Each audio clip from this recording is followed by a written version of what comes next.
Good morning, good evening, good afternoon, wherever you are in the world. Can you all see and hear me? What's that one going like that? Hello. Hopefully you can see me. Looks like we're going to have a camera playing up night. Why? I think I've got so many things open at the moment that it's decided, and I set the show up and let it sit there in the background, and then it's like there's I wouldn't say a counter in the background, but there is something going on where the memory stack gets full up and then it goes pop. Bit like having to click, so shutting down and then just re-clicking a button and it comes back up, resets the cache, if you understand that. Not very technical, but that is basically what's happening. Neil 56 is out there. Give me a 5B5. Chuck Money is out there. Merlin 1215 is out there. Tracy Truism's out there. Mr. and Mrs. English is out there. Spooky Brother is out there. Yeah, I see a picture on Twitter with you. And something to do with Marmite. Juicy and Lucy. Birthright Free. Hiya Graham, hope you're all well.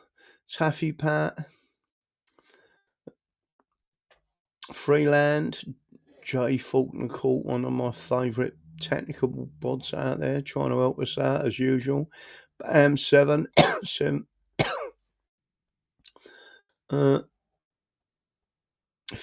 Nil 56. Birthright. Free. Just give a few shout outs to people as you're tuning in. Hit the English flag. If you hit the English flag, everyone will know what this is about. Let me switch on the live chat so everyone can see it. Let's see the English flags in the chat, please, particularly on Rumble, because Rumble is the only platform that allows us to display English flags. And I think that's important that people understand that. When you look at the other platforms that do not allow English flags to be displayed, and then you're seeing the amount of English that are actually throwing them flags up, including some of our Welsh members, Scottish members, Northern Irish members, because the home nation or home nations flags are all available, including the Texas or Tex-It flag, is all out there. So we can see all those flags coming up there. If you are in agreement with what we're saying, just throw them flags out there. And what I'm going to do now is take that straight off again. Look at all them flags coming up. Look. That's what I like to see. We're out there.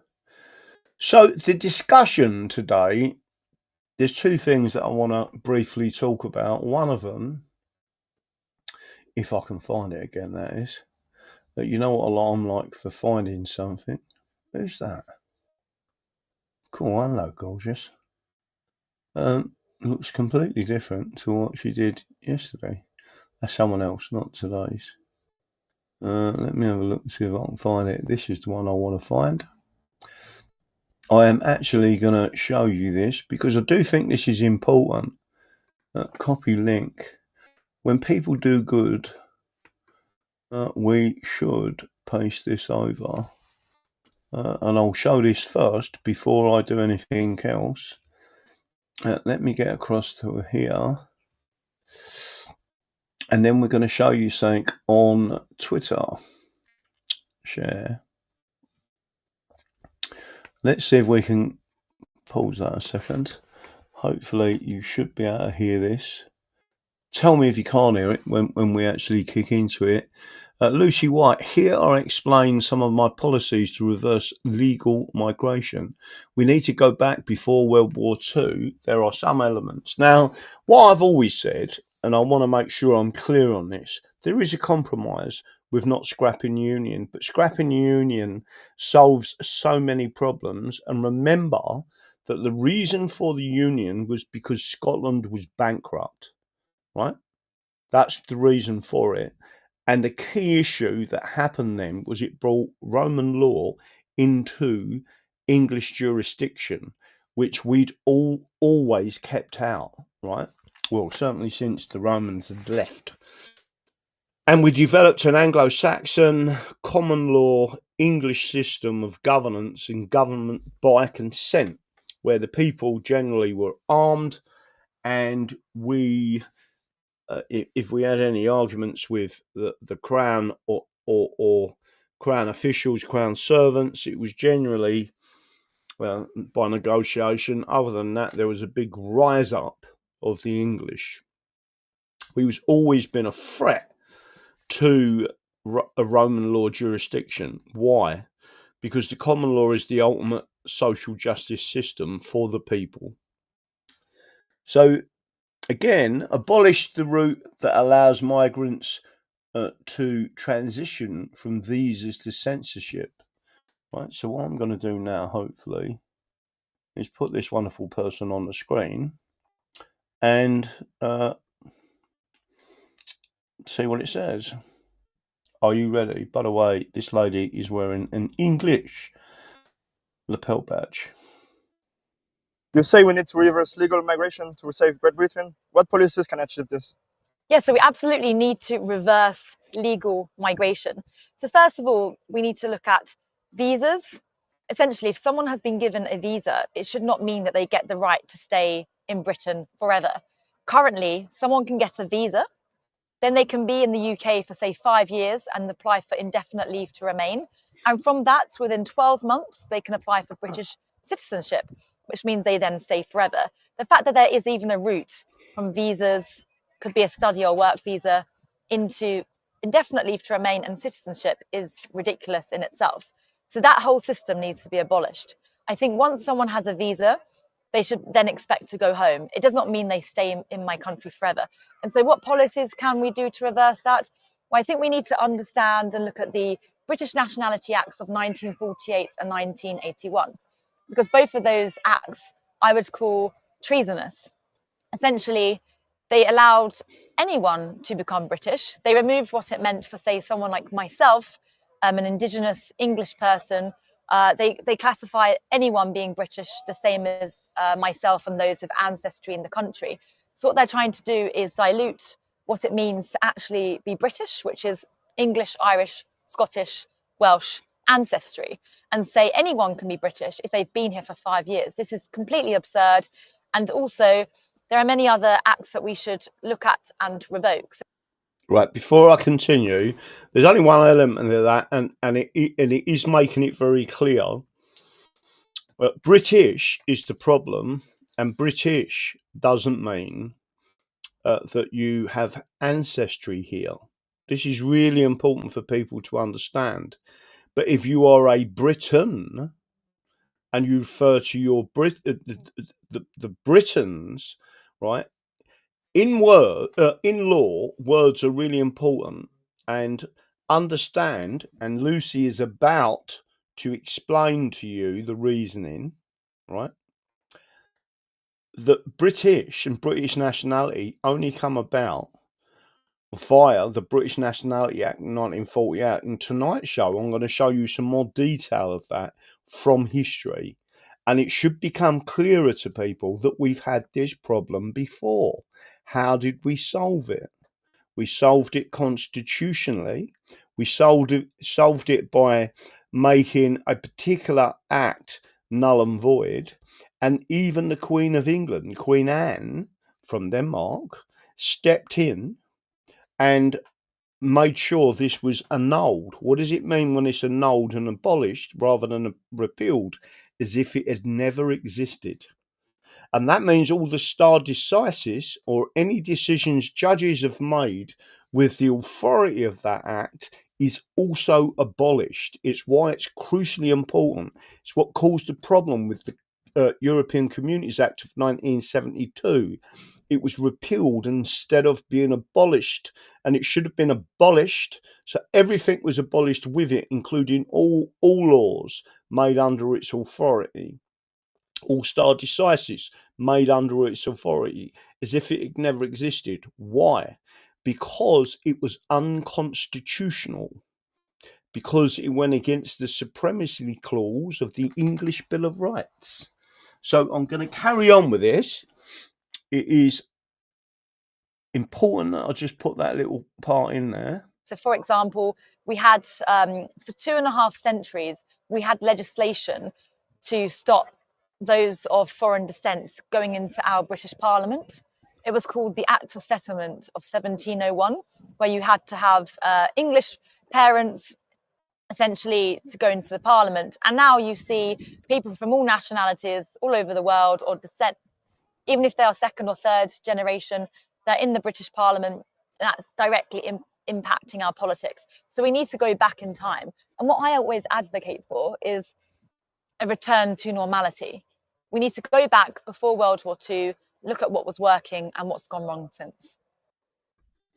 Right. So importantly, I'm going to stop that share and say that that was fantastic. Short clip, to the point, explaining what the problem. This is pure English, the English way.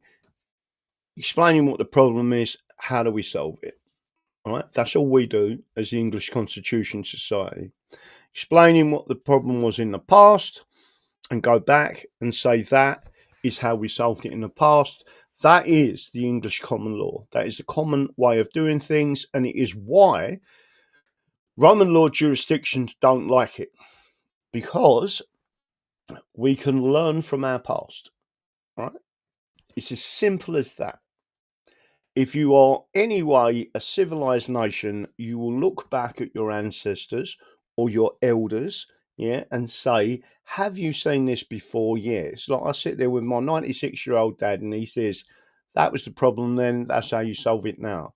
And some of the things I've researched that my dad comes out with, I go, wow, how do you remember that? Right? And he brings it up and I have a look and he's absolutely right. Well, we've got a system that allows that to happen. So what we're going to do now, hopefully, and we will go into another part of this, is I'm going to show you a piece of history. And this is the piece of history. So let's see if I can pull it all the way up on the screen and everyone can see it. This is, and the link to it is in this particular video. The Secret People is one of our members in Essex. And what he's done is he goes through certain things. There's a number of websites, everyrightdog.org, Lawful Rebellion, John Hurst. There's a library, really great library, and About is on there, etc. So you can email him. He does stay anonymous, and I do know him, and I have met him, because, like me, he would be at severe risk of losing his job, right? Because he absolutely understands why it is they attack us, right? The English. So this is Tuesday, the 13th of August, 2024, by the Secret People. An Act for Naturalising Foreign Protestants, 1708. The birth and death of the first British Nationality Act. So this has happened before. How did we solve it? And what this does is it tells you how we solved it. And here's a clip from a speech in Parliament by someone called Sir John Knight. Sir, I was early instructed in a principle of deference to the wisdom of our ancestors. And at this time I tremble when I reflect on the correction given me by my master, that I might not forget, but imitate and defend in all times this rule. Let them only be accounted good, just, and wise men, who regard and defend the statutes, laws, ordinances, and liberties which their forefathers' wisdom and experience obtained for themselves and posterity. Right? So John Knight is crucially important to this story because he was a knight, and he was a knight of the Glorious Revolution, and he spoke in a speech and stopped the first British Nationality Act in, I believe it was 1690, so 2 years after the Glorious Revolution, because the Protestant, there was an attack on our rights. I have mentioned previously in an article entitled, "What has the British Nationality Act ever done for us?" And if you click on that and read through it, you'll get more of the history. Ever done for us.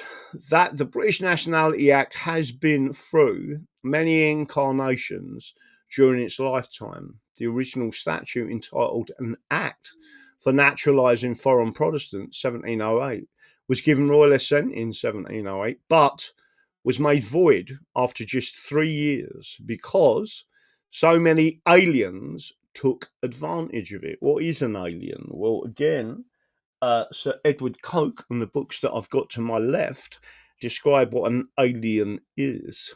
And it is someone with no allegiance to England, the realm, or the crown, or the king. Took advantage of it, and the social and economic problems it caused massively aggrieved the English people. The parliamentary references in this article demonstrate that the worries and concerns that the English people of the 1700s had about foreigners, i.e. aliens from Europe, so they wasn't black and they wasn't brown, settling on our land are the exact same problems that we suffer today. Only the government of the day had sense to knock it on the head once they realised the dreadful mistake they had made. 18 years prior to the ratification of the 1708 statute, there was an attempt to enact a bill by the same title, but it was unsuccessful. 10th of April 1690, the 10th, a motion being made for the naturalising of all foreign Protestants. It passed in the negative years. Yeas 77, nays 82. Official source: The History and Proceedings of the House of Commons, Volume 2, 1742, page 377. Online transcript of that is there. Here is a great speech delivered by Sir John Knight, of which, no doubt, was the primary contribution to the defeat of that bill. As you can see, his words are very prophetic and, as a whole, could have been written in very recent times. This is why I say that we need to go back and look at our ancestors and what they actually said. So I'm going to bring that up a little bit more, bring it over so you can see it. So John Knight's speech against the bill for naturalising Protestant foreigners. Mr. Speaker, I have heard a ship in violent storm, in danger of perishing every moment. It was not such a sham storm as we are lately entertained with the Gazette, which deceives the people by affirming that many ships going to France, laden with corn, were cast away, though those ships and many more are since safely arrived in France. It was a fraud, in other words. Safely arrived in France, but it was such a real storm as on the 7th of the last month destroyed on coast of Cornwall upwards of 70 sail of our English ships, most of which were laden with corn and several sorts of provisions for the use of our Dutch allies, to enable them to live cheap by making the same dear at home. Perhaps some was for the support of our half-starved and unpaid English soldiers now in the Flanders, when perished likewise more than 700 sailors, who have left a great many widows, children, and poor relations to curse our conduct at sea. The cause of this calamity, in such a dreadful storm it was, that the aforesaid ship was in, when the good commander, seeing the danger and apprehending death, desired his crew to assist with resolution and preserve themselves and the ship, which the sailors refusing to do, he retired to his cabin, humbled himself in prayer, and implored the powers that alone can save in time of need, that though the ship and the company might be justly swallowed up for the disobedience of the sailors, that he and his cabin might suffer no damage. A bit like sticking your head in the sand. Sir, I cannot, as that good commander did, be so vain as to hope that either myself or the place for which I serve can be preserved from the general inundation which this bill we are now debating lets in.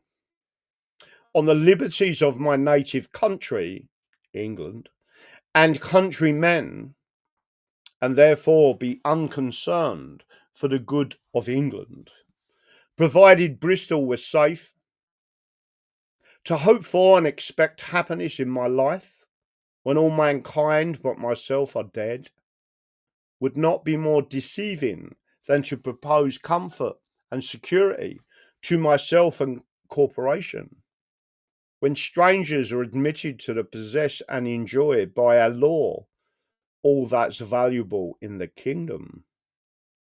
For this bill doth enfranchise all strangers that will swear and protest against popery, with the liberties of every Englishman, after the vast expense of treasure and English blood it hath cost this kingdom in all times to come, and ages of our forefathers, to secure them to themselves and their posterity. Wherefore, Mr. Speaker, I must beg pardon if at this time I cannot sit silent, but express a zealous concern, as well for the kingdom in general as for the place I represent in particular, and I am more moved thereunto, whilst I see so many members sent here by their country for the conservation of the Englishmen's liberties, so warm as to part with all the strangers with one vote. The argument of the honourable person near me to render all the care of our forefathers of no esteem amongst us, who are or ought to be the representatives of the kingdom, England, was to prove that this age and generation are wiser, he did not say honester, than the former. I remember a West Country man, many years past, undertook to prove the same to me and my company beyond the sea, by declaring his father was a fool to him. I yielded him that point by concluding both to be such, and yet our forefathers might be wise men. I shall not at this time question the wisdom of those who promote the bill, or their forefathers, or their fathers. For myself, I declare in behalf of the wisdom and honesty of our predecessors, nor can I assent to the yielding up of the liberties and the laws they derived unto us, only because some gentlemen think better of themselves, and perhaps mistakenly, than of their parents. Sir, I was early instructed in a principle of deference to the wisdom of our ancestors, and at this time I tremble when I reflect on the correction given by my master, that I might not forget, but imitate and defend in all times this rule, and let them only be accounted good, just and wise men, who regard and defend the statutes, laws, ordinances, and liberties, which their forefathers' wisdom and experience obtained for themselves and posterity. Now, it is my opinion, Mr. Speaker, that if those gentlemen who approved this bill had not only been taught that rule, but as well corrected as myself, they would be of my judgment. And I wish that they who depart from that rule and sacrifice our English liberties to a number of mercenary foreigners may not meet with a much more rigorous and exemplary chastisement from their enraged and ruined countrymen. So I'm going to stop it there for a second because I want people to understand. If you listen to what I just said, that was said in 1690, right? Exactly what's happening now happened then. And someone stood up and said, you need to look at history and the history of England. And what I do is tell people what the history of our law is and what told these people and should inform these people. So when there are many people out there that believe they are British and that the union is the best thing since sliced bread, when someone who understands what exactly the union has meant to England and its destruction, that we as a group of people point that out, you understand that these people reject that because they don't have the knowledge we do. And once they have the knowledge, and once they look at the law, they understand. Lucy is doing exactly that. Lucy White is understanding there was a set of rules and a set of laws that were put in place to protect us from what is going on now. And all we need to do as a people is recognise that. The arguments used for the bill are in substance these.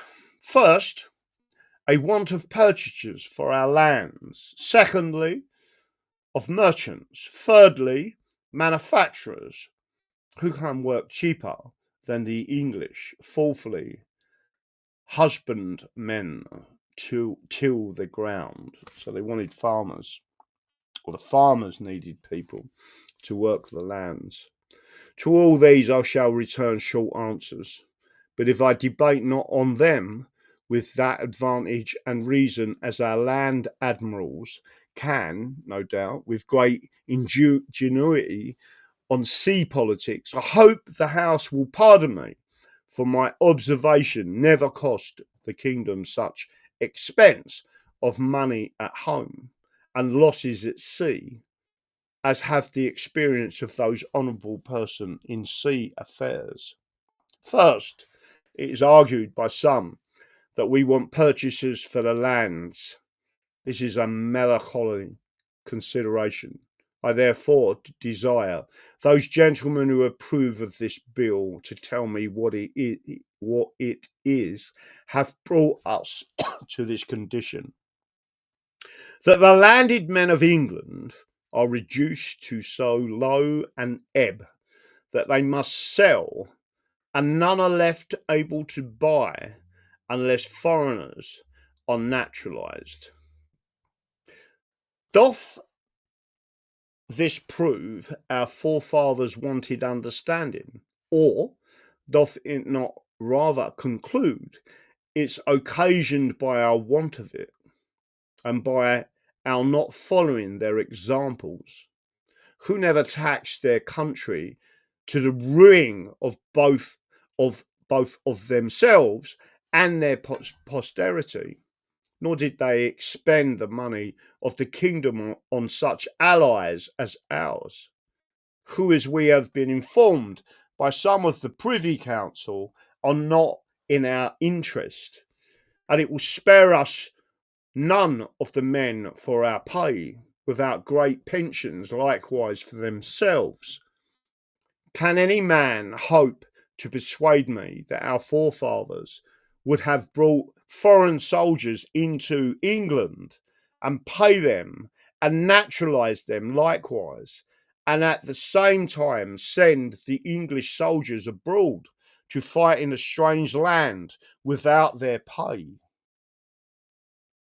Now, remember what he's talking about here is massive taxation. So the English had no money, and everything that you're seeing going on today in England went on then, exactly the same thing.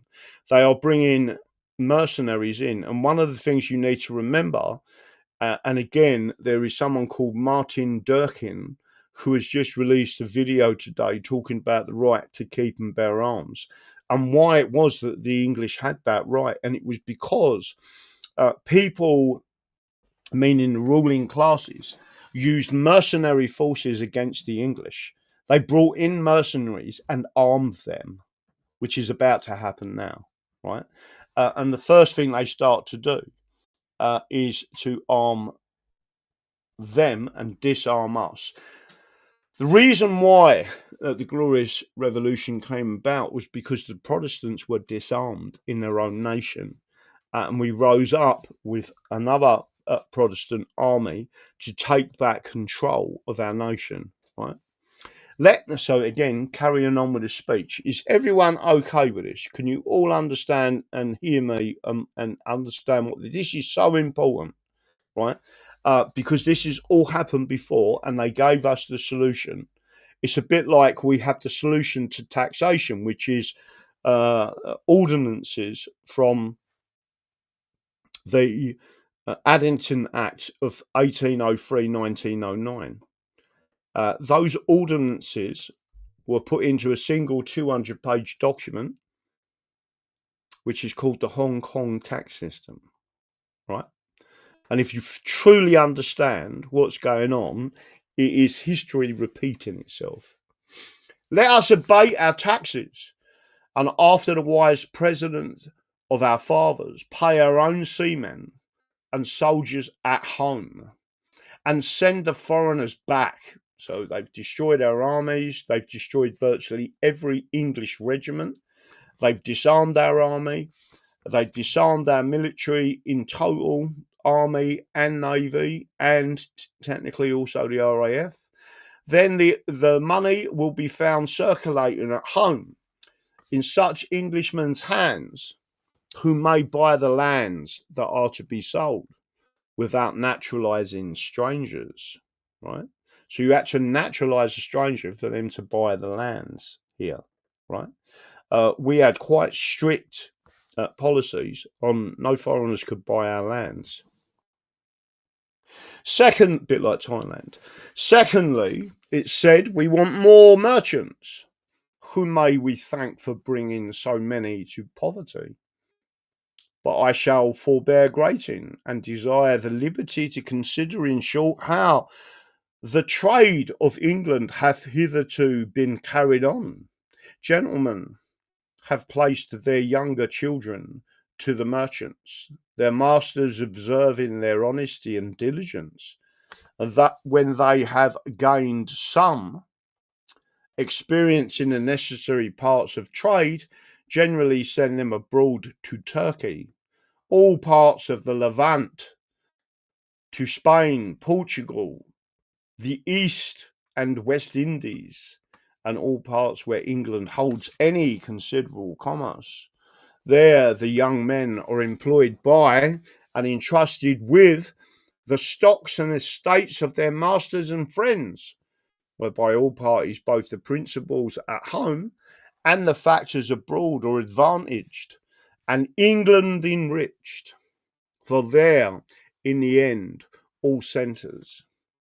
And at last, when they are satiated with gain, they return to their native soil, their friends and relations, for ease and enjoyment, making room for a younger generation to succeed in their profitable employments. Remember what Rupert Lowe's been talking about? This is about the future generations. Thus hitherto this kingdom have advanced in riches, whilst foreigners could not with success plant their factories on us. Through the advantage we had by our laws, let us but turn the tables and consider the consequence. Suppose we pass this bill, and the Dutch, who no doubt will take the oaths as the bill directs, and protest against popery and paganism, and on occasion Christianity too, as at Japan. Send their servants and their factors hither, and we naturalize them, and let the capital stock which gets an employ to these new-made Englishmen belong to their masters and friends who never did or ever will live amongst us. Will it not then follow that the profit will be theirs and not England's? And will not new-made English, yet Dutchmen still, return to their country and friends with their gain, as our people hitherto have done? We may observe by our inland trade that it's seldom they who make the manufactories, gain estates, but those who employ their stocks in buying and selling what others make. And it's the same with the merchants. Those that export and import are the gainers. The first maker very, very seldom, the consumer never. The conclusion then of this experiment must be this: that what hath hither been gained to England by English merchants and factors will be turned to a foreign land by the foreign merchants being naturalized for their own, not England's. But this is not all. For at once the art of navigation will be rendered useless, whence then will be a nursery for seamen. For foreign merchants will naturalize foreign seamen, and when the press masters find them, they will Dutchen spanken Yamin here and avoid the service.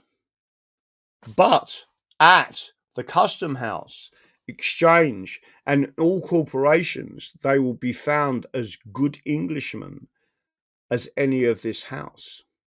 From whence it follows that trade will be only carried out on foreign merchants and seamen, and the English seamen condemned to our men of war, and perhaps live there as hitherto without their pay till another million be owing them for wages, and in the interim have this only consolation and reward for service done, and to be done that their wives and children may be subsisted with the alms of the parish. So the parish, the charities, helped out the families, whilst foreign soldiers are maintained at home and abroad with their pay. Do you understand that that is what's happening now?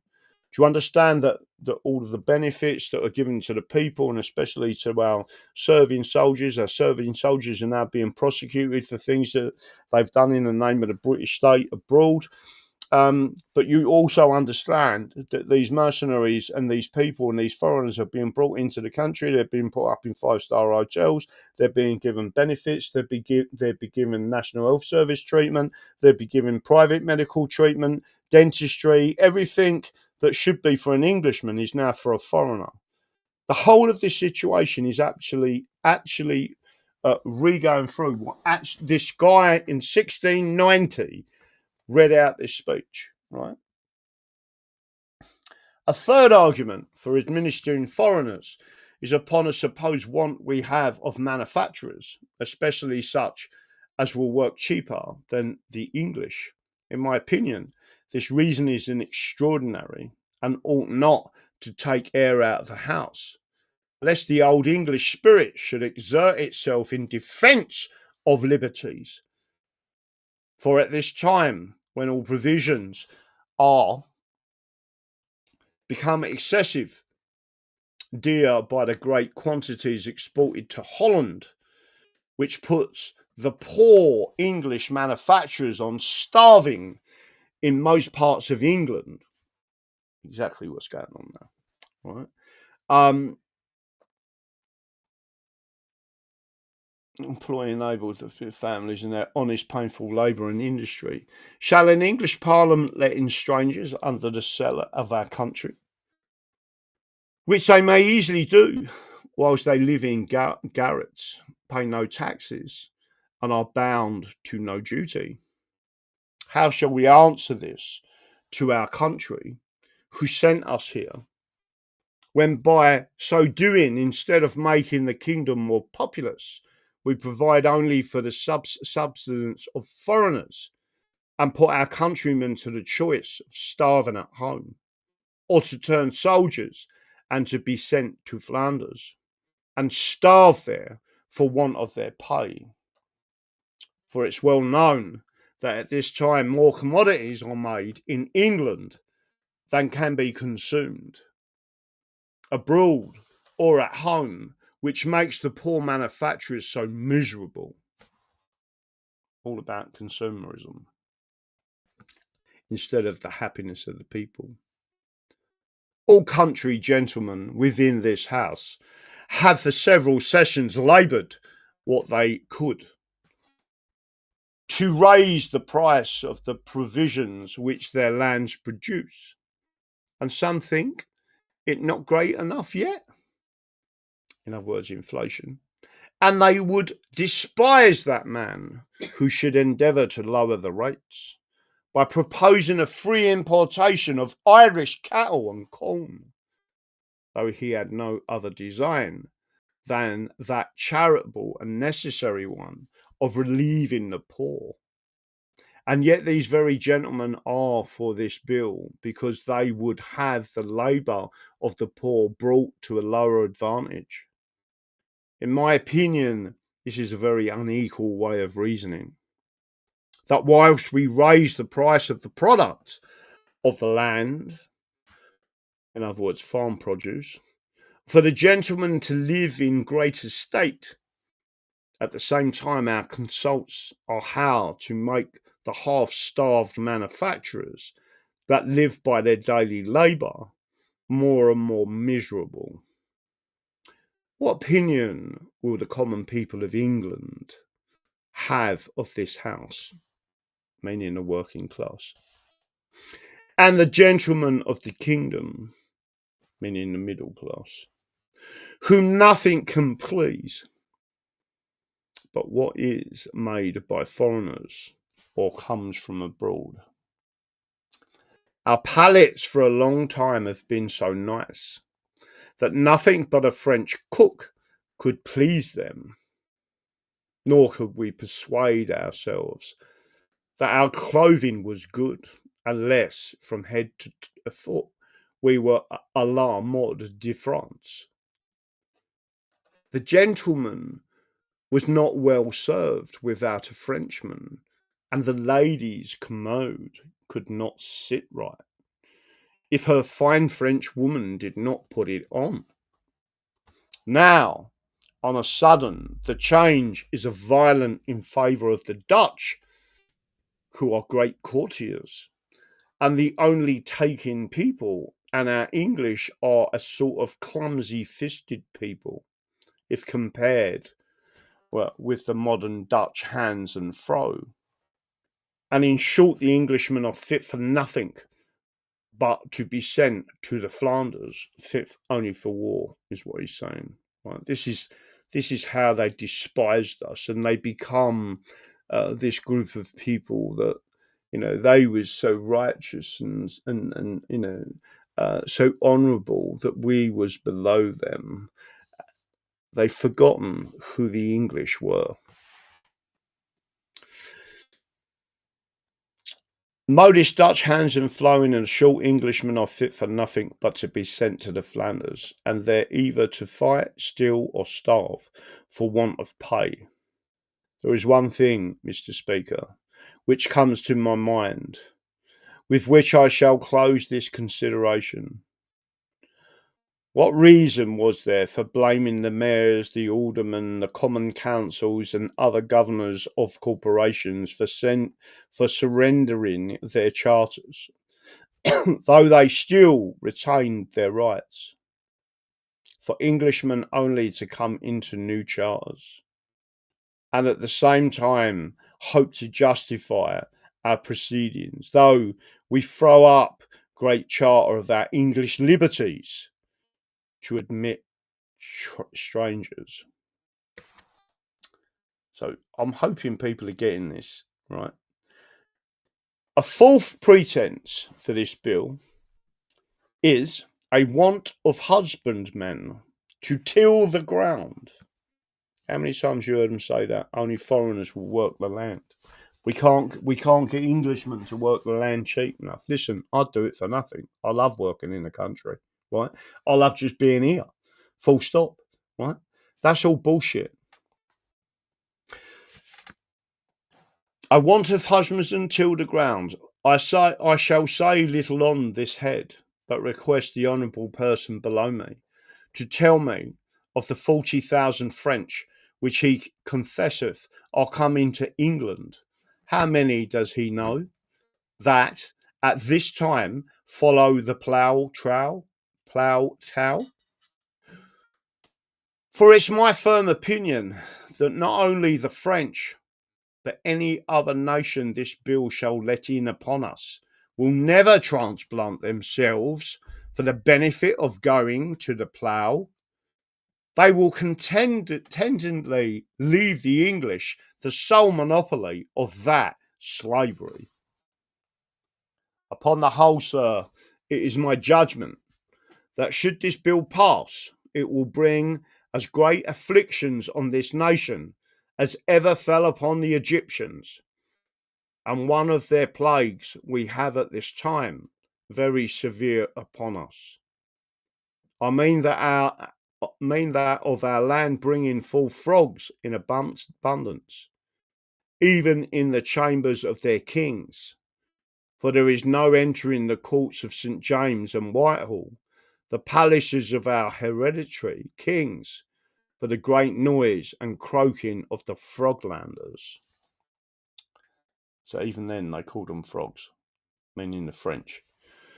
Mr. Speaker, this nation is a religious, just, and zealous nation, who in some of their fits of zeal have not only quarrelled and fought for the same, but have murdered and deposed kings, nobles, and priests for the sake of their religion and liberties, which they pretended to prove from the Bible. We are the religious representatives of this religious people. Let us, therefore, learn instruction in this case before us from that good book, where we may be informed that St. Paul, by being born free of heathen Rome, escaped a whipping and valued a pleaded that privilege. And the chief captain of the Romans prided himself that he, with a great sum, had obtained that freedom, and feared greatly when he had violated St. Paul's liberty by binding of him. And shall we set at naught the freedoms of the English nation? We who are a religious Christian kingdom, and part with the same to strangers for nothing, unless the undoing of our countrymen who sent us here, but not on this errand. Certainly we should follow the example of the Roman captain, and fear and tremble when we consider the just provocation we shall give to the kingdom, who will expect that we preserve and not destroy every English man's birthright. Now think about what they're doing now. Think about the system trembling as the English rise across this nation.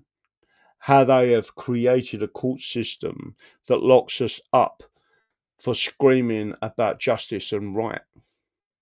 This is a tyranny upon our people. Sir, we may further learn from that book the fate of the Egyptians, who experimented on the score of charity, what is a people may expect from admitting strangers into their country and councils. Joseph was a stranger, sold a slave into Egypt, yet being taken into the Pharaoh's council, he, by taxes and other fine projects, brought the 7 years' plenty God had blessed the Egyptian with into the granaries of the Pharaoh. But when dearth came on the land, and the people cried to their king for relief, they were sent to the stranger Joseph, who getteth from them for that which once their own, all their money, their cattle, their lands, and last of all their persons into slavery. Though at the same time he did far otherwise by his own countrymen, for he placed them in the best of the land of Goshen, and nourished them from the king's store. This example should teach us to be wise in time, seeing all of this was done by advice of one foreigner in the Privy Council. And what may that country expect, where the head and many of the council are foreigners? Now, I'm going to stop there and say this. You need to understand something. That's exactly what's happening now. If you read the English Bill of Rights, it's exactly what happened then. And he's continuing in 1690 to explain to people, do not allow foreigners into this nation, right? Now, it's important that you understand this. And I'm going to finish his speech and then we'll go into more detail. Sir, I perceive some gentlemen are uneasy. Perhaps I have offended them in supposing they are religious representatives, or concluding that their religion is to be proved from the Bible. If that be which displeaseth, I beg their pardon, and promise not to offend again on that score, and we will conclude all with this motion, that the sergeant be commanded to open the doors, and let us first kick this bill out of the house, and then foreigners out of the kingdom. So again, Sir John Knight in 1690 read that speech out, and the bill was defeated, right? So his speech worked, but in 1708 they introduced this bill, and for 3 years this kingdom flooded with foreigners. So much so that people realised that it was changing the culture. It was removing our liberties. There were people being stabbed, killed, raped, and robbed, and people were allowed into the kingdom that were taking the profits of England and taking them back to their own nations. A bit like what's going on now with people coming here from Pakistan, claiming benefits and sending it back to Pakistan. A bit like Janet and her family in East London that lived there for centuries in that area, right? And then suddenly the local council, white people, Labour, incidentally, who then changed the rules and said that the housing in the East End is not for East Enders, their sons and daughters. It is for foreigners in need. And then the East Enders were displaced. And now they are no more in Bethnal Green or in Plaistow. They are no Shadwell in particular. The whole area, one area completely covered by Sharia law. And in the Bible, it also tells you that if you allow the aliens in to your nation, then you will be governed by the nation, the aliens. Why does it say that? Because there's a particular verse that actually depicts what's going on now in the Bible. And that is, you will no longer be the head, you will be the tail, and the alien will be the head. That's exactly what's going on. And people need to understand from history of England that we was the ones that told everyone that that was going on. Now, to carry on with that, and don't forget, in here is all of the original sources. Despite the feelings of Parliament those 18 years previous, the bill was reintroduced. Mr. Wortley Montagu's motion for naturalising foreign Protestants. This done, Mr. Wortley Montagu made a motion for the bringing in a bill for the naturalising of foreign Protestants, and in a fine speech showed the advantages that would accrue to the nation.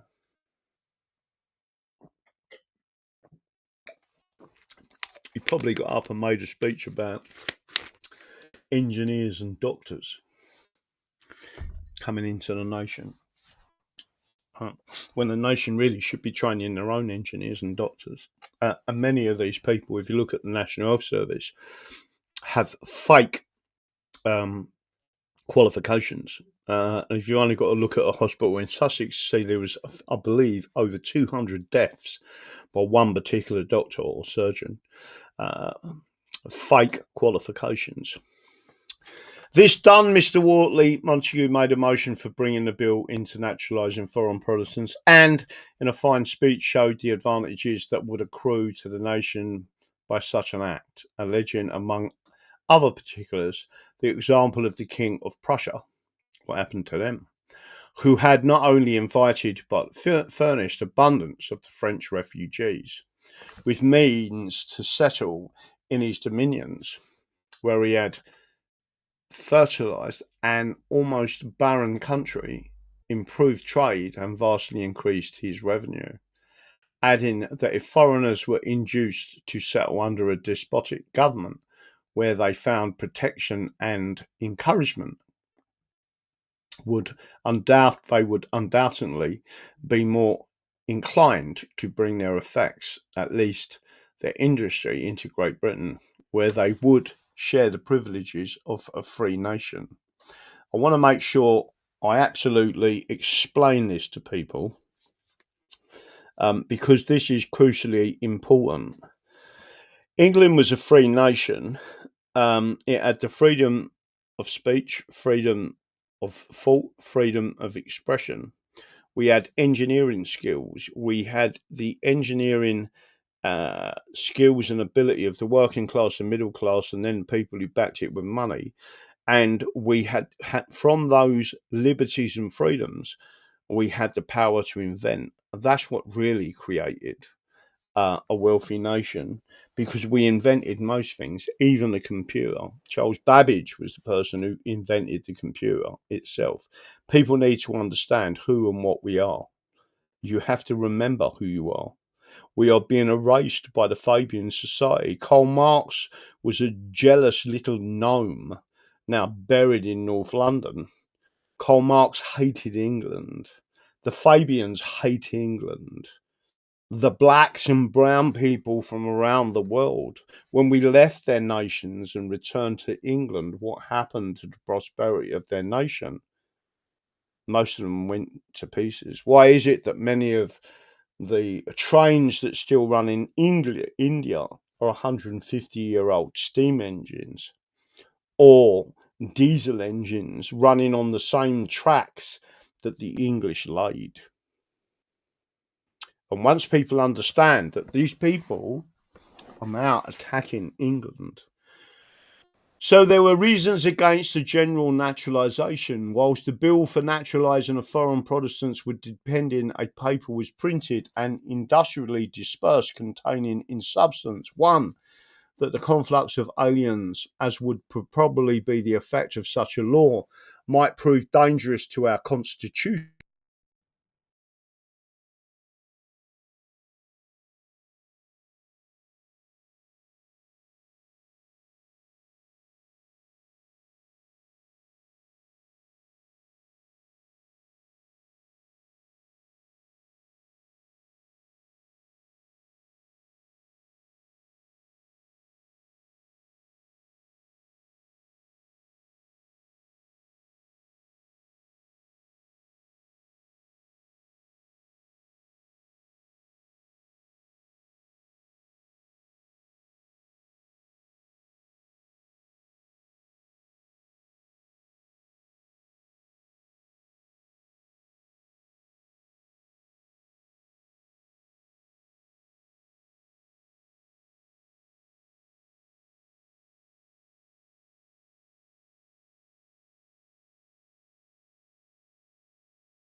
Hopefully you can hear me. Can you all still hear me?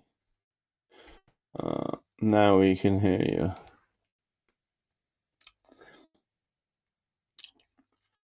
It's basically because you're sharing so much stuff and the other image and all that, the machine can't handle it. It's like it wants to clear your cache, but it can't. So it shuts the camera down. And that means I have to go back. Do you all want me to continue this? Because I'm going to go through these points and everyone should be able to see them, right? This is important because it's one of them things that you can record for posterity and everyone will say, wow, this has happened before. Where do you get the information from?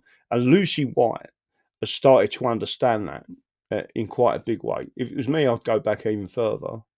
No, I did not blow my nose again. Let me have a quick look and see if I can bring that across. It says, there it is. So I'm going to bring it back up and hopefully this will work. So that conflicts of aliens, as would probably be the effect of such a law, might prove dangerous to our constitution. Do you all agree? That this is what they put out at the time, and it is. The aliens are the ones who are going against our constitution, and that includes even aliens from Scotland and Ireland. For these would owe allegiance to their respective princes and retain a fondness for their native countries, and therefore, whenever a war should break out, might prove so many spies and enemies. Besides, under the pretense the professed enemy of our established church and religion might flock over with design to effect their overflow too. That a general naturalization might undoubtedly spread, and a universal disgust and jealousy throughout the nation, particularly in those cities and towns that are places of manufacture. There have been many complaints and commotions in London and elsewhere on occasion of foreigners. 3, that the design, and remember the riots we had in London and around the country. 3, that the design of inviting multitudes of aliens to settle here might prove in time a farther mischief, for they would not only be capable of voting at elections, but also of being chosen members of parliament, have admission into places of trust and authority, which in process of time might endanger our ancient polity and government, and by frequent intermarriages go a great way to blot out and extinguish the English race. This is what was put out then, just to make sure you know, right? This is so. As I read this out, you need to understand our ancestors were not stupid. 4, that anciently naturalizations by the Act of Parliament were seldom or never made, but upon some special reason and particular occasions. And though some acts had given encouragement to foreign merchants and weavers to settle here, it was when our weaving trade and other manufacturers were inconsiderable to the advancement they had since attained. Besides, from the settlement of the great customs in Edward I's time, in all acts of Parliament since past, aliens had always been charged with an increase of customs. So if they was foreign, they paid the taxes, right, above natives, and a discrimination kept up between them, as was particularly remarked by the learned Chief Justice Howe in a tract against the general naturalisation. So again, Lord Chief Justice Howe in a tract against the generalisation. So even the justices were speaking up against it. They knew what was going on. Do you all find this fascinating, people? Because this is real history. This is history that has been buried. 5, that it was more than probable that the greatest number that would come over would be of poor people. Right? That's what we've got now, which would be of fatal consequences with respect to the many poor, industrious families who would be reduced to the utmost strengths hereby. it being evident that no hands were wanted to carry out our manufacturers from the great quantities that lay on hand, in other words, there's loads of it, their cheapness and the lowness of wages now given, what then would be the effect of such an addition? For those aliens would altogether settle in places of manufacture, there would be no instances of any of the late refugees betaking themselves to the spade, plough, or flail. Secondly, it would be a very great charge to those parishes wherein they would settle, there being now great numbers of French who, for want of work, were relieved, and in great measure maintained by the Queen's bounty and charity of their churches and other well-disposed persons who, when naturalised, would have recourse to their own respective parishes. Don't forget, this is in 1708. So the first one was Sir John Knight, who successfully stopped this. This is an argument to stop the second bill, but the second bill went through in 1708. It virtually destroyed England. And within 3 years, they completely abolished it, which I'll get to in a couple of minutes. But there's loads of this. This is a proper argument why it shouldn't happen. Again, if you look at this one, Her Majesty's custom, trade and native subject, a practice which was offered to be proved before their late Majesties, judgment of our ancestors as appears in statutes, right? Reasons for it. And again, if you look at all of this information, nonetheless, the bill was ratified until 3 years later, a bill ordered to be brought into the Repeal of Naturalisation Act. A motion being afterwards made that leave might be given to bring in a bill to repeal the Act of the 7th year of Her Majesty's reign for the naturalising of foreign Protestants. The Act was read, after which leave was given to bring in a bill to repeal the said Act. The same day, Mr. Finch presented the House of a bill to repeal the Act for naturalising Protestants, which was read for the first time and ordered a second reading. The same day, likewise, the bill repealed an Act to naturalise foreign Protestants was read at the time and passed and sent up to the Lords. On the 1st of February, the Lords sent back to the Commons the bill for repealing the Act and naturalising foreign Protestants, with some amendments to which the Commons agreed. And finally, the Queen, being the same day, come to the House of Peers with the usual state, and Commons being sent for up and attending, Her Majesty gave royal assent to the following public bills. An Act to repeal the 7th blah blah blah, an Act naturalising relates to children of Her Majesty's natural born subjects born out of Her Majesty's allegiance.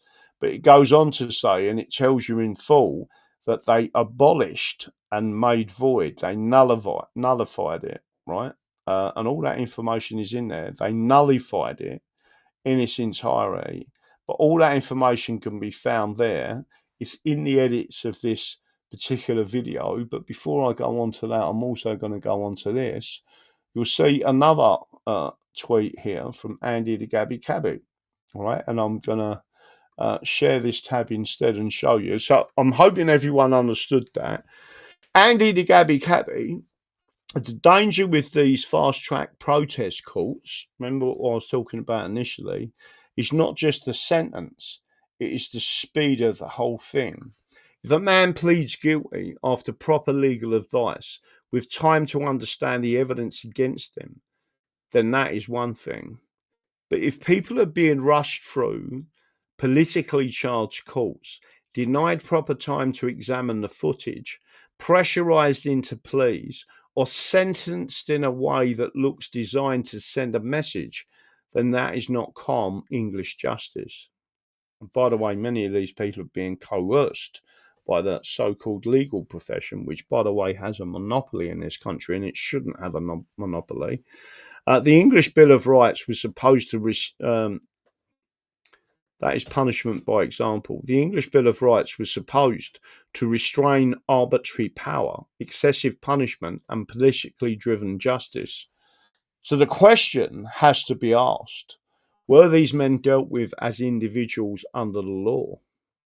Or were they processed as a warning to the rest of us?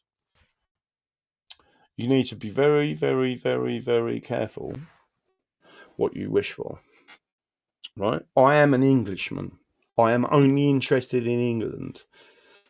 The reason why I talk about the Glorious Revolution and the English Bill of Rights is because 4 times it said, well, 3 times it said forever, and in this realm for all time to come once. So 4 times to in perpetuity. Even A.V. Dicey said that if something says that, our ancestors knew what it meant, and they put it in there for a reason, right? Our Bill of Rights, and one of them is the right to keep and bear arms for the defence, your defence, for the defence of your family, defence of your property, defence of others that are weaker than you. Don't let them start talking about a Kapan and banning Kapans. What you do is you hang murderers. That is the English way. And we need firearms. We need to be armed again to get these people out of our country. Trust an Englishman. And especially if you are an Englishman, and there are very few foreigners that are here. Again, George Constance, who wrote one of these old books, was a foreigner. And he spoke of England and the English and what wonderful people we were, and the fact that he gave allegiance to the king. And he gave it not because he had offered coin or that the king had persuaded him, because he wanted to live under our system and our laws and our liberties, and he wanted to live like an Englishman. That is the difference. Right, any questions on that? And again, what I'm going to try and do is show you something else, because it's quite important that I show you something. Let's see if I can go and find it. There was a particular element to this that I wanted to show you. Not sure it's going to be any good. Is there any of these lords of which have been shut down that could be interviewed? Surely they haven't sold out. In particular, so there's a question there about lords. The Labour Party have got rid of the lords, and especially the hereditary peers. They have made the people hate the peers element. The peers element was what give us the anchor and give us the. Without the peers, we are hereditary peers. We are like a ship dragging anchor, and that ship is dragging towards the rocks. They particularly wanted the peers gone, the hereditary peers, which was an anchor throughout history, hereditary all the way through, all the way back to the Charter of the Liberties and the Great Charter itself, and throughout history. If you go and read the history of law, and especially some of the books that I've got here, you can see that. So again, England needs to know by removing the peers, you are literally like a ship dragging your anchor in a storm and heading towards the rocks. And it's almost as if the wind is pushing you towards the rocks, and these people currently in charge of that ship, England, have raised the sails to push us even faster towards the rocks. That's my analogy of it in one hit, but people need to understand what they've done. And again, there's people like Lucy White that do get it and do understand. Hopefully tomorrow evening I'm on a spot on a Spaces with Women for Restore, and I'll be explaining some of the English rights. In an hour or so I won't be able to explain all of them, but I will certainly be telling them, what I've said today, that under English law, and the first statute of Westminster in 1275, it was the first statute ever put in place anywhere in the world that strictly forbid raping women, right? And you'd be hanged for it. And there was none of this nonsense that you needed, 2 men or 4 men against the word of a woman. If she stood up and said she'd be raped, that there was a trial. And if that person would, and again, I've seen some of these trials, I've read them from the archives, and the judges and the juries believed the woman. And one of them was an officer in the army who raped a woman. Obviously, against the will, it was rape, and he was hanged. All right, so there's lots of them. You can go and read them from the archives. Let's have a look.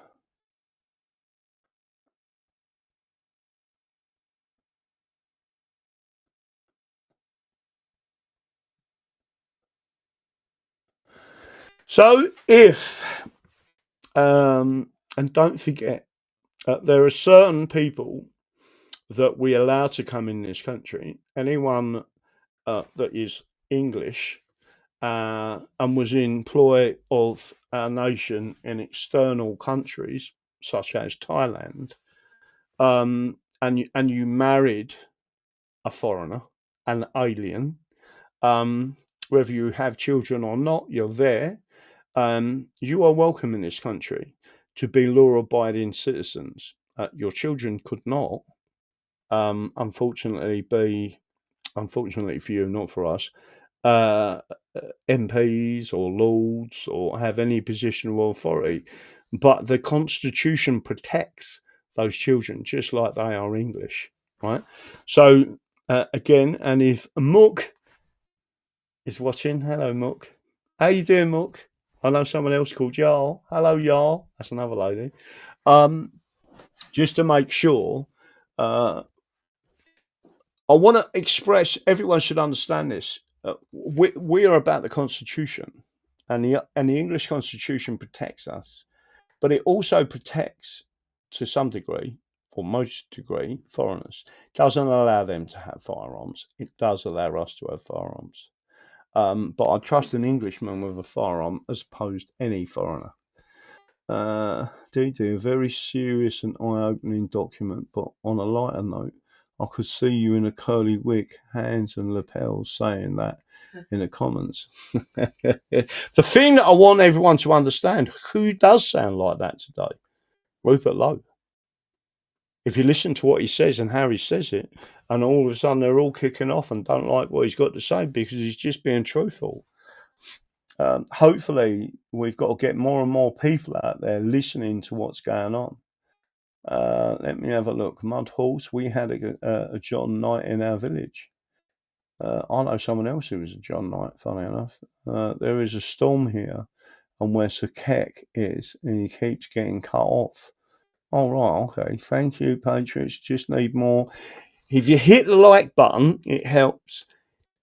If you subscribe, and especially if you're on YouTube, come over to Rumble, find us, The Full English Show on Rumble, and subscribe to the channel. We're getting the whole channel over the line for 10,000 subscribers. There's not many English over there at all on Rumble, but they will not take this channel down, and that's why it's so important. A lot of people say, oh, you went off and off. I didn't go anywhere. They've shut down every one of my channels, and the only one that hasn't shut me down yet is Rumble. And the reason is because they are a free speech platform. Let me have a quick look. Anything else there? Now, there was something I was going to show you. Oh, yeah, I know what it was. I need to find, for me to do that, I don't particularly, I am going to prefer to show people this because it's really absolutely important that people get this. I wonder where it was. Can I find, is it on there? Where did I send it out earlier? That's it, Standing Army. This is important. All right, so what I'm going to do is hopefully bring this back down. I'm not sure why that has come up in the way it's come up. What I'm going to do is bring this down. If you don't know who this guy is, crucially important, I'm going to bring it up on the screen. His name is Martin Durkin. He's done a number of fantastic info documentaries. There is a particular one, which is this one. I'm gonna put the link in the chat now, but people do need to go and have a look at this, right? If you want to hear some fascinating history, real history, there's some elements only fractionally he gets wrong. I'm not going to bitch about it. I like this fella, and people need to share this as much as they can, right? Why Americans hate Europe and are right to. Martin Durkin there, Tom A. Nelson. And again, I'm just going to play you this. A part of it is 32 minutes of pure history, especially to do with the right to keep and bear arms.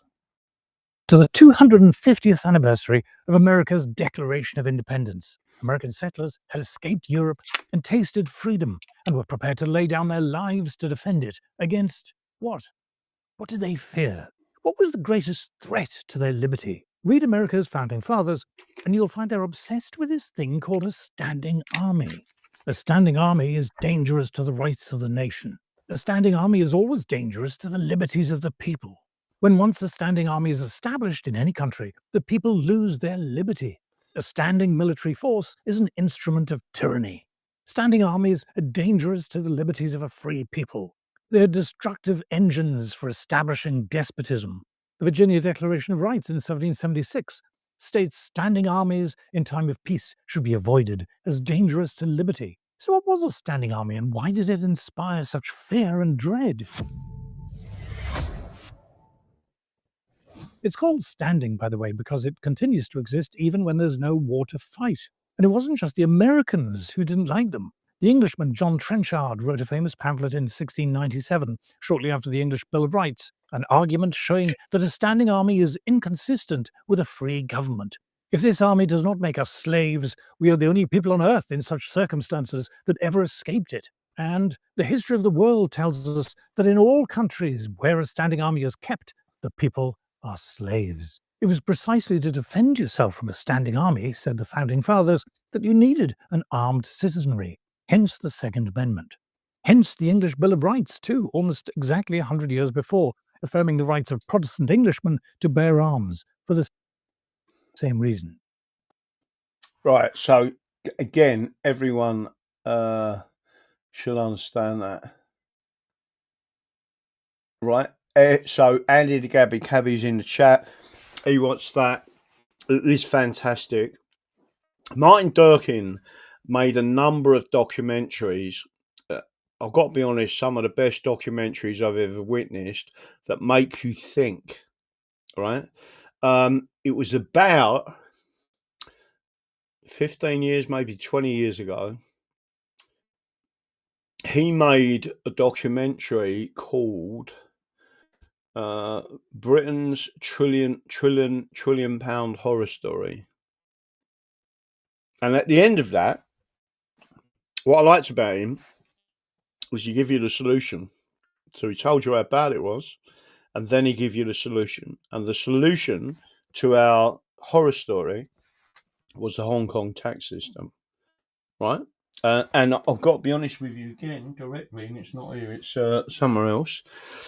That's where I was directed to look at that particular book, because I started to research and find as much information of where and how the Hong Kong tax system come about. Why was it there? Where did it come from? And it come from England, right? So again, I just want everyone to understand it's there for everyone to go and watch. The history is known to certain people. If Martin Durkin was advising on one of the advisors, I'm sure we would have slight differences. If I went into detail with some of who he is, etc., there's some elements you won't like about mine.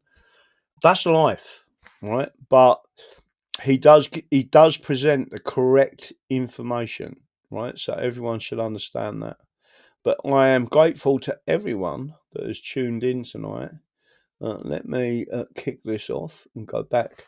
So hopefully I've clarified that Sir John Knight had put that information to us in 1690, 2 years after the Glorious Revolution, and they had already started to attack the Protestant settlement by bringing in Protestants, right? And this system was under attack. Our system of governance was under attack. Our country was under attack. These people don't like liberty and freedom. They don't like a free people with a free custom. They especially don't like an armed people. And the only way we're going to take this back, and you need to watch that documentary. That it's not a documentary; it's a historic info system, and he goes through it and he tells you, and then you think that's exactly what they've done to us again. They've done it. They'd already had an uprising, the Glorious Revolution, and it's time for that uprising again. But the people need to be armed. For the people to be armed, we need to vote for someone who will impeach the current conspirators. The conspirators of the past, many are dead now, but they continue with that conspiracy, and we need to impeach them, and we need to try them for treason. And we need to take England back.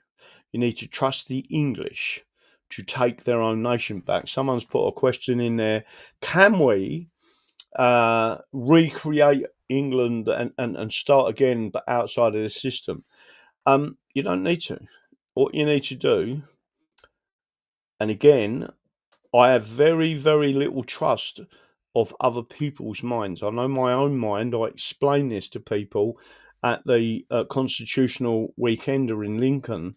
I know my own mind. I know the minds of what we call the faithful. I know the minds of the majority of the people that are close into us are good people and understand. But I can't know the minds of Restore Britain and the people that advise Rupert Lowe. On the whole, I believe that Rupert Lowe is a good guy, but he needs to trust people like me that have researched the history, read the history, and understand history. People like the secret people that created that other document and put it out there. Normal, everyday working class people. I can't say too much about that person, but he's a normal working man that sits there reading law the same as I do. And what we do is we throw things at each other, and then he puts stuff up and says, "What do you think about that?" Right. So you've got to read the history. Let's hope. The only way they can carry on listening, you're the audience, right? I've said this a million times. I'm just a mouthpiece. I will stand up in any court of law for you and any one of you as an Englishman and stand up and say, you have rights. The British have rules, and rights are above any system of Roman law rules, right? Rules are for slaves. We are Englishmen and women and have rights. It's about time we stood up and took them rights back. You have to claim your right. You can't just sit back. That's what Ashby and White said. Ashby versus White, 1703. Chief Justice Holt said, in order to keep your rights, you need to claim your rights. So what do? They remove the education and they remove your knowledge of your rights and English history and the Glorious Revolution and what it actually meant in history. And once they've removed that from the curriculum and the teaching system, and people become indoctrinated to believe they are British, which is legal fiction that's stuck on their head, then you're no longer an Englishman. Who else did that? Joseph Stalin. But the Russians come through it. And that is why the British fear the Russians. Because the Russians always kept the anchor. They may have dragged the anchor for a time, but they weighted the anchor and they turned the ship and they steered away from the rocks. And that is why the British don't like the Russians. Because they rescued themselves from the Socialist Republic. that's it. So I think I've said everything. Any questions from anyone? Hopefully you've enjoyed tonight's show. It was really a talk through of that. It's so important. What's really important that everyone understands this, and it is crucial to understanding it, you do need to vote.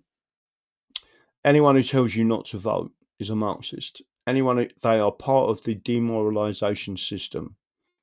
They are part of the reason we got into this arena, right? You need to vote.